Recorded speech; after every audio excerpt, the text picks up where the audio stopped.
Vamos então para a palavra de Deus. Queria que você acompanhasse comigo lá no Evangelho de Marcos, capítulo 3, versículos de 20 a 30. Irmãos, esse texto que nós vamos ler e estudar hoje é um texto que não é nada fácil. E confesso que ele é bastante difícil de entender, mas depois que nós entendemos esse texto, nós conseguimos tirar muitas aplicações aos nossos corações. Quero fazer uma primeira leitura, então, de Marcos capítulo 3, de 20 a 30, que diz assim: Então Jesus foi para casa, e outra vez se ajuntou uma multidão, de tal modo que nem podiam comer. E quando os parentes de Jesus ouviram isto, saíram para prendê-lo, porque diziam: está fora de si. Os escribas que tinham vindo de Jerusalém diziam: ele está possuído de Beelzebul. Ele expulsa os demônios pelo poder do maioral dos demônios. Então, convocando-os, Jesus lhes disse, por meio de parábolas: como pode Satanás expulsar Satanás? Se um reino estiver dividido contra si mesmo, tal reino não pode subsistir. Se uma casa estiver dividida contra si mesma, tal casa não poderá subsistir. Se Satanás se levantou contra si mesmo e está dividido, não pode subsistir. É o seu fim. Ninguém pode entrar na casa do valente para roubar-lhe os bens, sem primeiro amarrá-lo, e só então saqueará a casa dele. Em verdade lhes digo que tudo será perdoado aos filhos dos homens, os pecados e as blasfêmias que proferirem. Mas aquele que blasfemar contra o Espírito Santo nunca terá perdão, visto que é réu de pecado eterno. Jesus disse isso, possuído de um espírito imundo. Até aqui a palavra de Deus. Quero orar mais uma vez. Pai querido, mais uma vez queremos pedir que essa palavra penetre em nosso coração, no mais profundo do nosso coração, e possa tirar, ó Deus, raízes de amargura, possa tirar os nossos pecados, nos limpar com a sua palavra, nos santificar. E eu te peço, ó Pai, que esta noite possamos reconhecer o poder de Cristo Jesus em nossas vidas. É o que oramos, em nome de Cristo. Amém.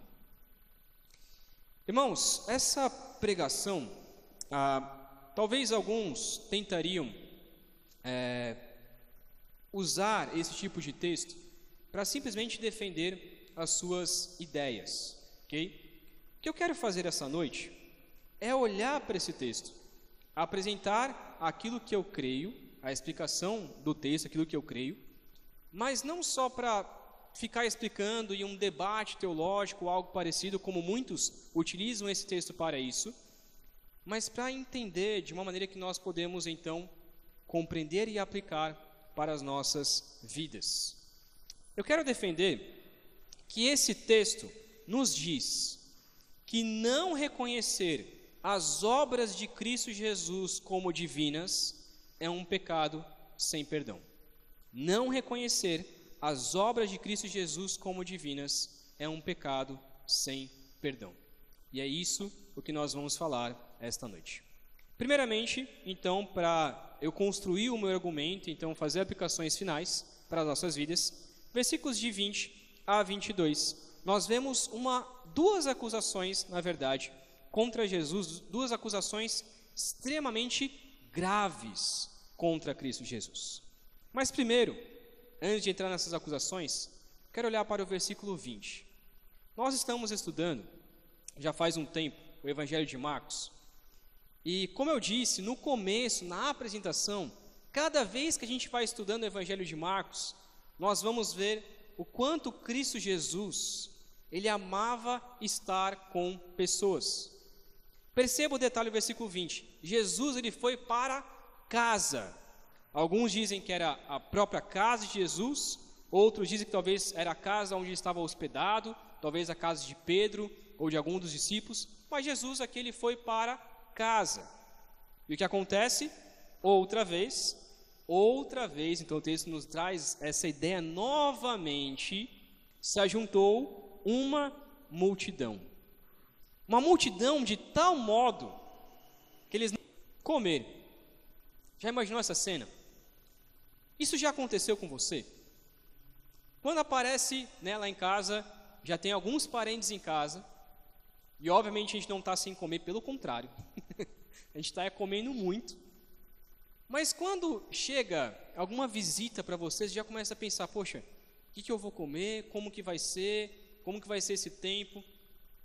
E às vezes, para algumas pessoas, mais do que outras, para algumas pessoas é muito difícil receber pessoas, mas para outras gosta da casa cheia. Jesus, ele gostava da casa cheia, não porque ele era receptivo, mas esse texto aqui, esse simples texto, nos mostra o quanto que Jesus amava estar com pessoas. O que isso tem a ver com o restante do texto? Nós vamos ver daqui a pouco, segura aí. Mas esse fato já revela muito sobre quem Cristo Jesus ele é. Cristo Jesus, ele amava estar com pessoas ao ponto de que a sua casa estava tão lotada que eles não tinham nem tempo de, peraí, deixa eu só comer um pãozinho aqui enquanto vocês conversam. Não, Jesus estava ali, pregando o Evangelho, estava com as pessoas, estava anunciando o Evangelho de Cristo. E por que isso era um problema? Porque os fariseus, como eu já disse algumas pregações atrás, os fariseus acreditavam que só podia pregar a palavra de Deus, só podia pregar a Bíblia, a Escritura, dentro da sinagoga. E Jesus não. Jesus inverte isso e diz, não, eu vou pregar aonde for, e para pecadores, e para qualquer tipo de pessoas. E Jesus estava ali. Jesus amava pessoas. Só aqui nós já podemos aprender sobre a paciência de Jesus em amar cada pessoa com as suas dificuldades. Uma primeira prova de que o seu amor e as suas atitudes não eram de pessoas normais. O seu amor e as suas atitudes, elas eram divinas. Elas eram divinas. Versículo 21, então, diz o seguinte, a primeira acusação contra Jesus. E quando os parentes de Jesus ouviram isso, ou seja, ouviram que tinha uma grande multidão com Jesus, saíram para prendê-lo, porque diziam, está fora de si. Literalmente dizendo, ele está maluco, está doido. Essa acusação, ela veio dos seus parentes. Alguns alegam aqui que talvez a palavra parentes poderia ser pessoas próximas, mas possivelmente essa palavra aqui realmente é parentes, é os seus familiares. A gente não sabe se a própria mãe de Jesus estava envolvida nisso, como nós veremos na semana que vem, mas o fato é que os seus parentes, os seus irmãos, as suas irmãs, estavam ali olhando para essa situação e falando, não, vamos fazer alguma coisa, porque ele criou um grande muvuco. Perceba, até mesmo a sua própria família não entendia o propósito de Jesus. É possível que eles estavam assim porque achavam que Jesus estava causando um grande tumulto desnecessário. É claro que os seus parentes achavam lindo todas as coisas que Jesus dizia, todas as coisas que Jesus fazia, mas a gente tem que lembrar que para os seus parentes só foi revelado quem Jesus era, assim como foi revelado para todos os seus discípulos. Então não era porque Tiago e Judas eram irmãos de Jesus que eles acreditavam que Jesus era Deus.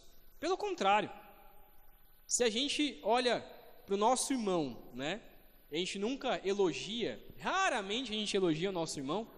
Imagina você ter um irmão que é Deus e você olhar para ele e falar assim, não, realmente ele é Deus.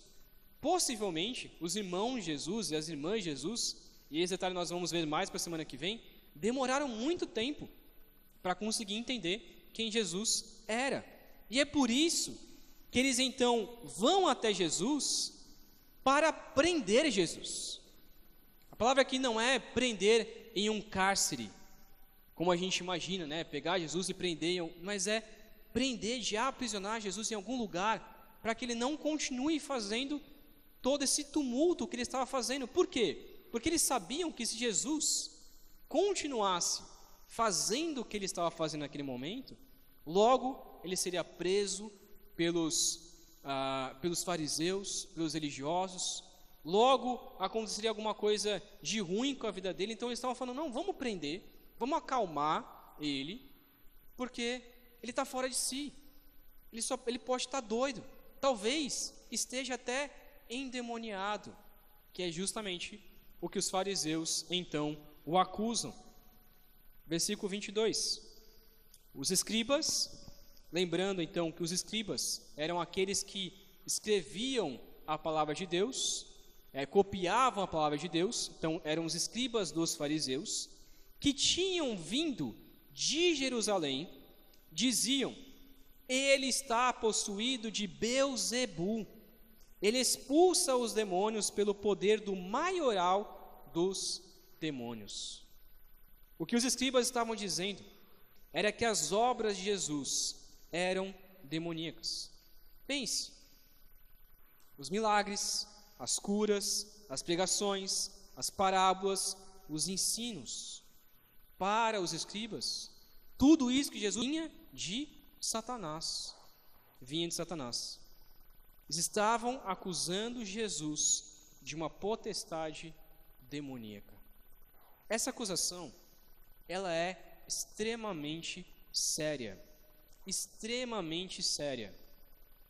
No entanto, ela é uma acusação que não é tão incomum. Se você rejeita Jesus como Deus, você está dizendo que na realidade Jesus é enviado de Satanás. Se você diz em seu coração que Jesus não é Deus, então automaticamente você está dizendo que Jesus não é Deus, então ele é de Satanás. Tem uma frase que eu gosto muito, que é de um livro chamado Cristianismo Puro e Simples, de C.S. Lewis, que ele diz assim, queria que você prestasse atenção. Ele diz assim, faça a sua escolha, ou este homem, ou Jesus, era e é o Filho de Deus, ou não passa de um louco ou coisa pior. Então ele dá essas duas opções, ou Jesus era de fato Deus, o Filho de Deus, ou ele era um louco ou coisa pior. Ele continua, você pode querer calá-lo por ser um louco, você pode cuspir nele e matá-lo como a um demônio, ou pode se prostrar a seus pés e chamá-lo de Senhor e Deus. Ele não deixa alternativa, ou um ou outro. Então, ou você acredita que Jesus é Deus e se prostra aos pés de Jesus e confessa Ele como Senhor e Salvador de sua vida e vive a sua vida em total rendição a Ele, em total obediência a Ele, ou você considera Jesus como um demônio, como vindo de Satanás, e rejeita tudo aquilo que ele disse, e diz que tudo aquilo que Jesus disse é mentira, ignora Jesus com o seu coração, com a sua vida, e vive a sua vida em pecado, agradando o seu próprio coração, agradando o seu próprio egoísmo. Não existe outra alternativa, não existe meio termo, não existe acreditar que Jesus, ele foi uma pessoa boa, ele foi um grande profeta, mas eu não quero adorar Jesus. Não existe essa alternativa. Ou você acredita que Jesus é Deus e vive em rendição a Ele, ou você acredita que Jesus, Ele veio de Satanás. E é por isso que essa acusação dos escribas não é uma acusação incomum. É uma acusação que muitas pessoas fazem talvez não com a boca, mas com o seu coração e com a sua vida. Como Jesus responde a esta acusação? Versículos 23 até o versículo 30.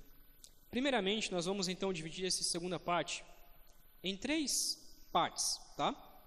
Primeiro, versículo 23 ao versículo 27, Jesus, ele conta uma parábola sobre a casa dividida. Ele mostra que ele é oposição às obras de Satanás.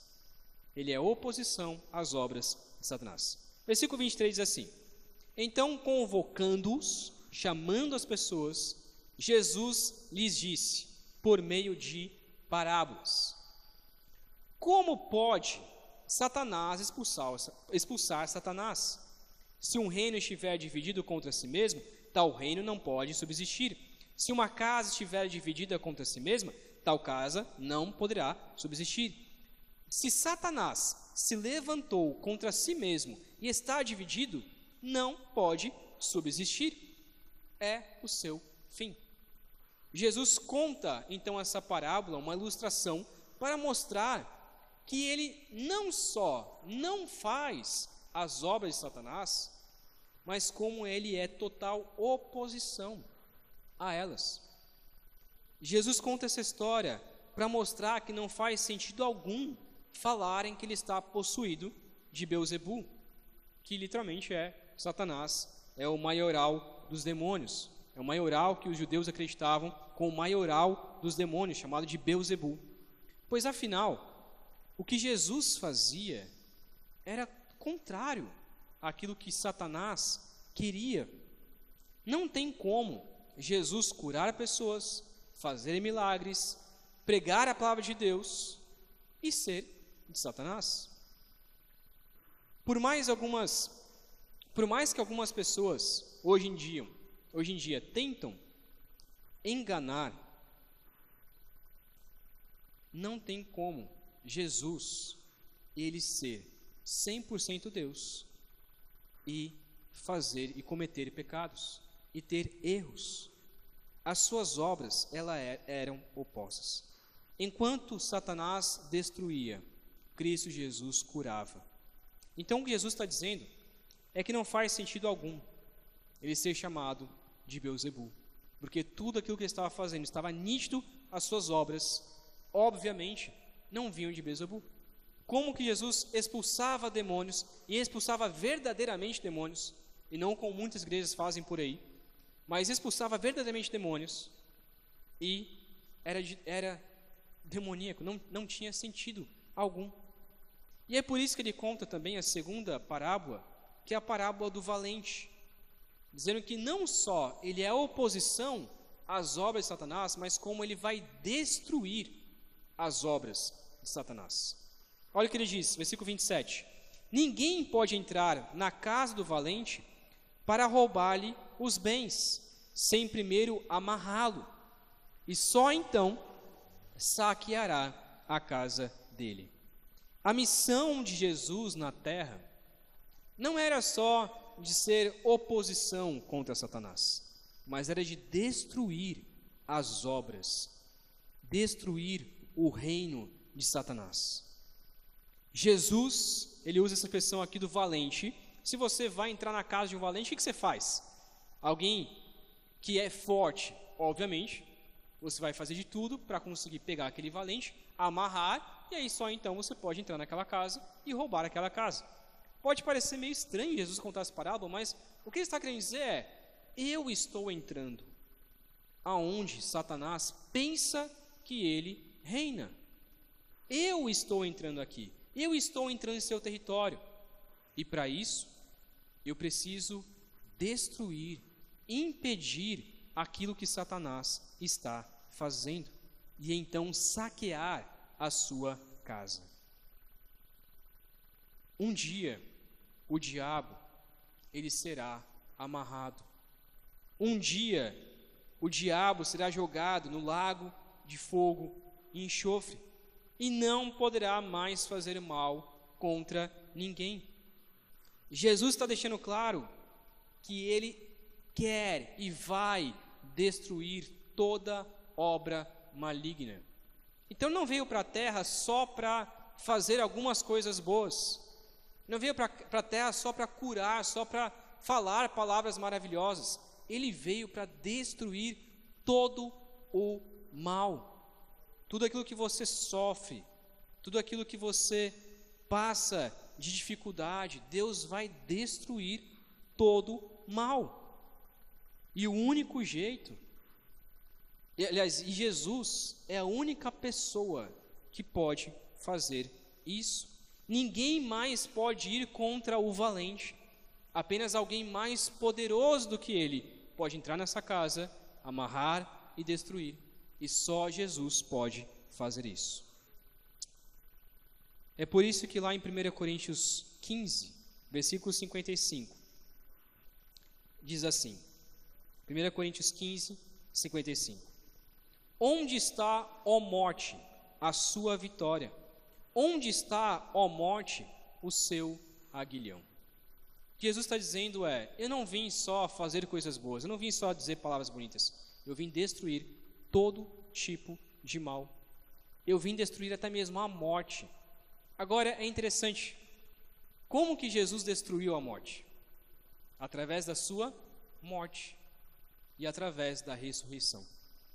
Tem uma frase muito interessante que diz, a morte da morte, na morte de... Ou seja, resumindo essa frase, Jesus matou a morte ao morrer. Quando Jesus morreu, ele matou a morte. Ele declarou vitória sobre a morte. Ele pisou na cabeça da serpente e diz, agora Satanás não tem mais poder. E é por isso que nós acreditamos que Satanás não tem mais poder sobre aquele que crê em Cristo Jesus. Como nós podemos então aplicar isso? A blasfêmia contra o Espírito Santo, versículo 28 ao versículo 30. Terceira parte então, desse segundo tópico. Versículo 28 diz assim, em verdade lhes digo, que tudo será perdoado aos filhos dos homens, os pecados e as blasfêmias que proferirem. Primeiramente, é interessante pensar que nessa primeira parte ele diz, em verdade lhes digo. Tem algumas outras versões que diz, eu lhes asseguro, porque é isso que traduz a ideia. Em verdade lhes digo eu estou dando a minha total garantia a vocês. Não precisem duvidar. Ele diz, o que não precisa duvidar?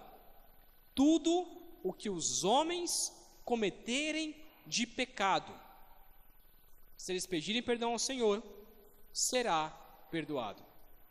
Mas pastor, eu fui o maior mentiroso que existiu. Se eu pedir perdão para Deus, Ele vai me perdoar? Sim.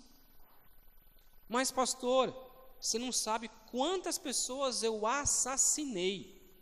Se eu pedir perdão para Deus, Deus vai me perdoar? Sim. Pastor, eu já adulterei tantas vezes, mas tantas vezes, que eu não sei nem a conta. Não sei nem quantas vezes eu adulterei. Se eu pedir perdão para o Senhor vai me perdoar? Sim. Pastor, eu fui o maior cachaceiro.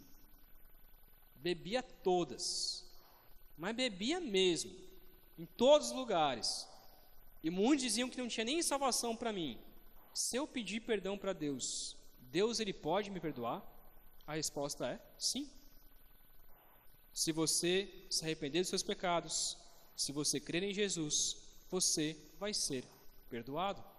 O texto deixa bem claro, eu lhes asseguro, em verdade lhes digo, tudo será perdoado aos filhos dos homens. Tudo. O texto deixa bem claro, tudo. Os pecados e as blasfêmias que proferirem. Todos os pecados e tudo aquilo que o homem falar de mal, as blasfêmias que ele profere, vai ser perdoado. No entanto, isso não significa que você pode viver em pecado. Já que vai ser perdoado mesmo, então eu vou cometer milhares de pecados na minha vida, eu vou viver minha vida em rebeldia contra Deus, E aí, um dia, quando eu olhar e falar assim, acho que está próximo da minha morte, já curti muito a vida, já fiz tudo de bom, e aí agora eu posso me arrepender dos meus pecados, e aí confessar Cristo como Jesus, confessar Jesus como meu Senhor e Salvador, e aí eu estou salvo. É isso? Então eu posso fazer o que eu quiser da minha vida, porque afinal é só confessar. Olha o que diz lá em Lucas 12, versículo 20, que nós lemos lá no começo do nosso culto. Lucas 12, versículo 20.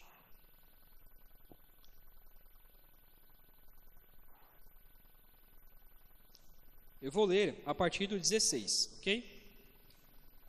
E Jesus lhes contou ainda uma parábola, dizendo: o campo de um homem rico produziu com abundância.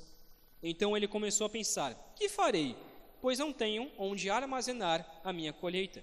Até que disse: já sei, destruirei os meus celeiros, construirei outros maiores, e aí armazenarei todo o meu produto e todos os meus bens. Então direi à minha alma: você tem em depósito muitos bens para muitos anos.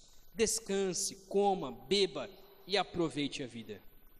Mas Deus lhe disse: louco, esta noite lhe pedirão a sua alma, e o que você tem preparado, para quem será? Esta é a vida do tolo. Por mais que essa parábola é do tolo rico, mas serve para todos os tipos de pecados. Bom, já que Deus vai perdoar todos os meus pecados, então o que eu vou fazer? Eu vou curtir a minha vida, eu vou curtir o meu bem bom, eu vou pecar mesmo, eu vou fazer tudo de bom que eu quiser.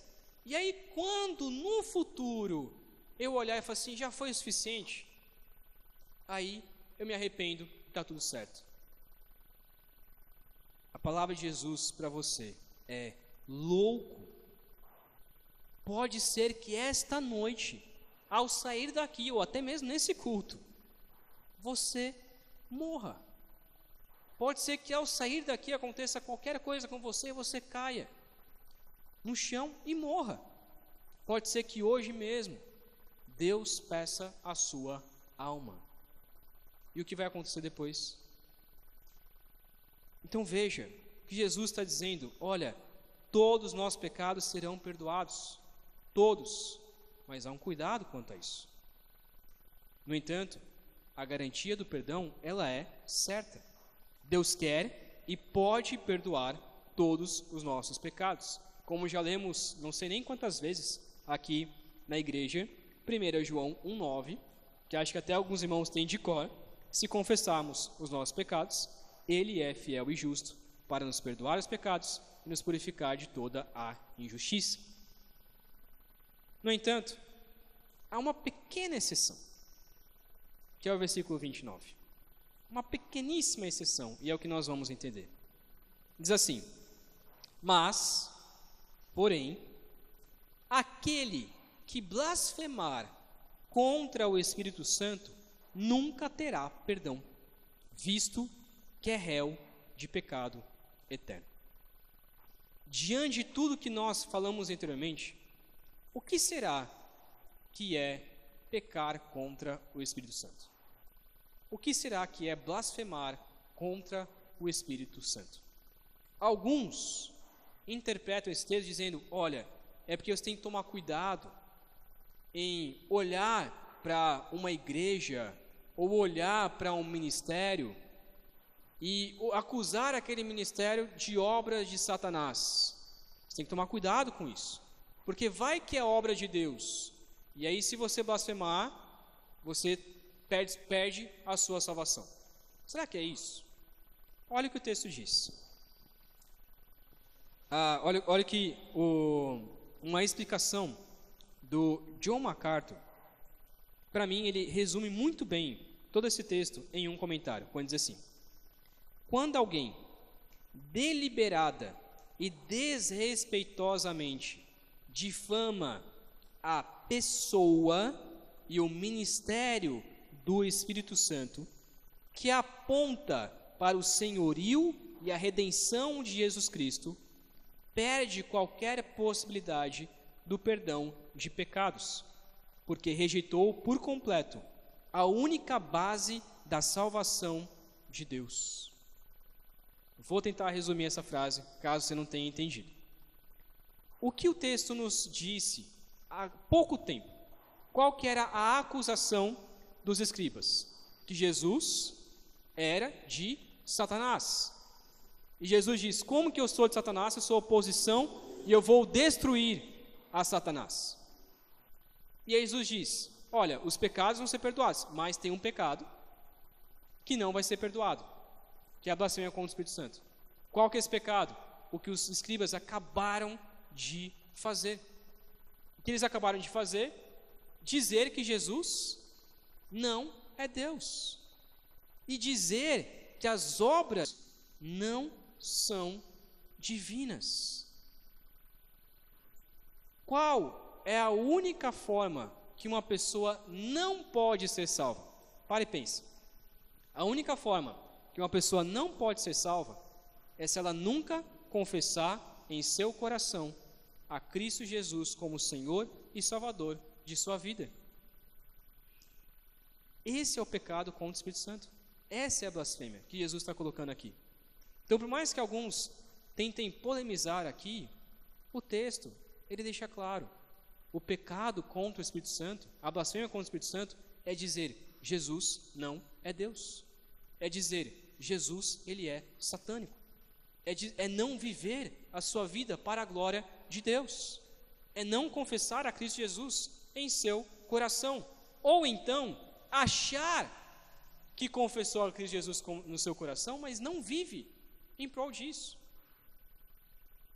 Isso é blasfemar contra o Espírito Santo. Não reconhecer as obras de Cristo Jesus como divinas é blasfemar contra o Espírito Santo. E é por isso que lá no versículo 30, o próprio autor, Marcos, aqui, está colocando o motivo do porquê Jesus disse. Jesus disse isso porque diziam: está possuído de um espírito imundo. Então Jesus está dizendo: a blasfêmia contra o Espírito Santo é não me reconhecer como Senhor e Salvador, como o próprio Deus. Isso é blasfemar contra Deus. E se você não reconhecer, não me reconhecer como Senhor de sua vida, não reconhecer Jesus como Senhor de sua vida, você não receberá o perdão de Deus. Você pode até ser próximo de Jesus e achar que tem intimidade com Ele. Você pode até vir à igreja. Você pode ser até, entre aspas, um bom cristão. Pode até ser batizado. Você pode viver anos e anos da sua vida achando que é cristão. Mas se você nunca confessar a Cristo como Senhor de sua vida, se você não reconhecer que Jesus é Deus, se você não viver para a glória de Deus, se rendendo aos pés de Jesus, você não será salvo, porque você nunca foi salvo. Alguns pensam: não, pastor, mas eu já vivi a minha vida toda na igreja, já fiz tantas coisas boas, talvez nunca confessei a Jesus assim, de fato, como meu Senhor e Salvador, mas eu fiz tantas coisas boas, será que eu não vou ser salvo? Como tem, que eu percebo muito na cultura aqui piauiense, que é aquela pessoa que sofreu muito na vida, mas muito. A pessoa nunca foi crente, nunca confessou a Cristo como Senhor e Salvador. Não, pastor, mas ela sofreu tanto na sua vida, não é possível que quando ela chegar no céu, Deus não vai olhar para o sofrimento da vida daquela pessoa e falar: não, pode entrar, você sofreu tanto. Irmãos, a pessoa pode sofrer o que for, ela pode fazer obras maravilhosas, assim como Maria de Calcutá, mas se ela não confessar a Cristo, se ela não entregar a sua vida a Jesus, ela não será salva. O texto, ele é bem claro quanto a isso. Você não poderá receber o perdão de Deus, como nós veremos mais profundamente na semana que vem. Se você não se arrepender dos seus pecados e se não crer que Jesus é Deus.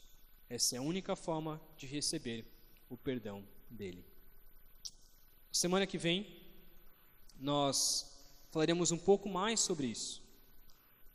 E eu queria que você já, durante essa semana, já começasse a meditar naquilo que nós vamos estudar, que é os versículos de 31 ao 35. Que a família verdadeira de Jesus são aqueles que lhe obedecem. Se você ainda não se arrependeu dos seus pecados, se você não creu ainda em Cristo Jesus, e você quer fazer isso essa noite, queria te fazer esse desafio. Faça isso, confesse a Cristo hoje, lembrando o texto que nós lemos. Pode ser que amanhã você nem vivo esteja, então faça isso neste momento. Vamos orar? Pai querido,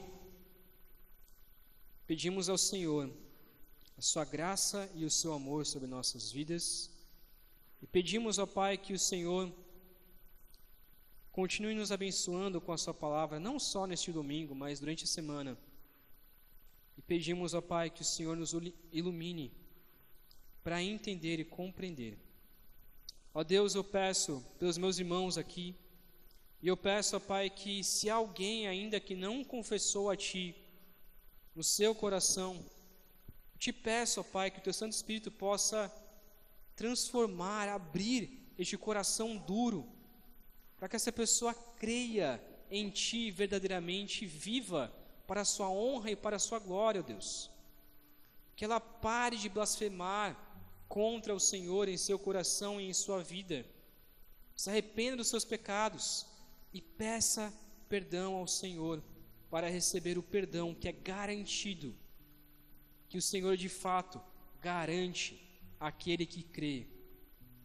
Ó Deus, eu peço que o Senhor perdoe os nossos pecados, perdoe aqueles que nós cometemos, ó Deus, para que possamos viver para a sua honra e para a sua glória. Ó Deus, nos ajude a viver uma vida santa ao Senhor e a pregar o Teu verdadeiro Evangelho àqueles que ainda não Te conhecem. Pedimos a Sua graça e o Seu amor nessa noite. Em nome de Cristo Jesus. Amém.